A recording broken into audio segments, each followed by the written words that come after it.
যা দেখেছি, যা বুঝেছি, যা করেছি, পাকিস্তানের রাজনীতির পরিণাম, স্বাধীনতা সংগ্রাম এবং আমাদের সিদ্ধান্ত। জাতীয়তাবাদী সংগ্রামের চূড়ান্ত পর্যায়ে শুরু হয়েছিল 1971-এর মুক্তিযুদ্ধ। এই অঘটন এড়ানো সম্ভব ছিল।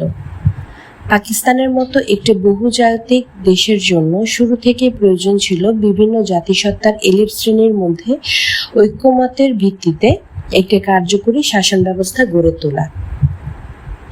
ঐক্যমতের ভিত্তিতে রাষ্ট্র পরিচালনার কৌশল এবং পরিকল্পনা নির্ধারণের জন্য যে সহযোগিতা অতি আবশ্যক ছিল তা নিশ্চিত করার জন্য নিম্নে বর্ণিত বিষয়গুলোর উপর বিশেষ গুরুত্ব আরোপ করা উচিত ছিল জাতীয় পরিসরে।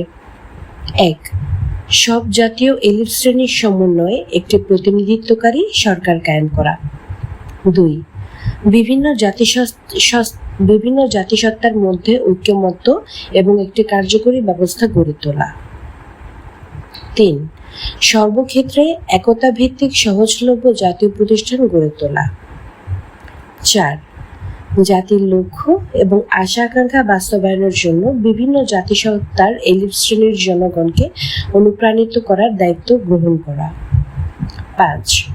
যে কোনো বিচ্ছিন্নবাদী প্রচেষ্টাকে অঙ্কুরে বিনষ্ট করে দেয়া, বল প্রয়োগের মাধ্যমে নয় এবং তা ইতিবাচক পদক্ষেপ গ্রহণের মাধ্যমে।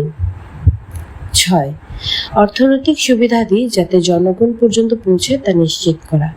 আধুনিকরণ এবং উন্নয়নের সুফল সমভাবে যাতে সব জাতিগোষ্ঠী উপভোগ করতে পারে তার ব্যবস্থা নিশ্চিত করা। জাতীয় এলিট শ্রেণীগুলো কর্তৃক বিভিন্ন জাতিগোষ্ঠীর জনগণের মাঝে জাতীয় সম্পদ ও সুবিধাদের সুষম বন্টন করা। এই ধরনের কৌশল এবং পরিকল্পনা সব সমস্যার সমাধান অবশ্যই ছিল না, কিন্তু এর ফলে আশা করা যেত জাতীয় রাজনৈতিক অবকাঠামোতে বর্জনের পরিবর্তে ঐক্যের মাধ্যমে বহুজাতিক দেশের অখণ্ডতা বুঝিয়ে রাখা। ধারণা করা চলে ন্যায্য অধিকার পাবার জন্য বিভিন্ন জাতিসত্তার জনগোষ্ঠী কিছুকাল হয়তো বা প্রলম্বিত শিল্পায়নের পরিকল্পনা এবং স্তম্ভিত আধুনিকরণ প্রক্রিয়াকেও মেনে নিত। যে কোনো ব্যক্তির পক্ষে একটি ন্যায়ভিত্তিক সমাজে দরিদ্র হয়ে থাকাটা সহনীয় হয় তখনই যখন তার পড়শিরা সমাজে অর্জিত ধন সম্পদের বড়াই করার সুযোগ না পায়। একটি দেশ উন্নত হতে পারে শুধুমাত্র ঐক্যের ভিত্তিতে। বৈষম্য এবং বিভক্তি এক অথবা একাধিক জাতিগত রাষ্ট্রের জন্ম দেয়, ফলে সংখ্যাগরিষ্ঠ জনগোষ্ঠীরই হয় সমূহ ক্ষতি।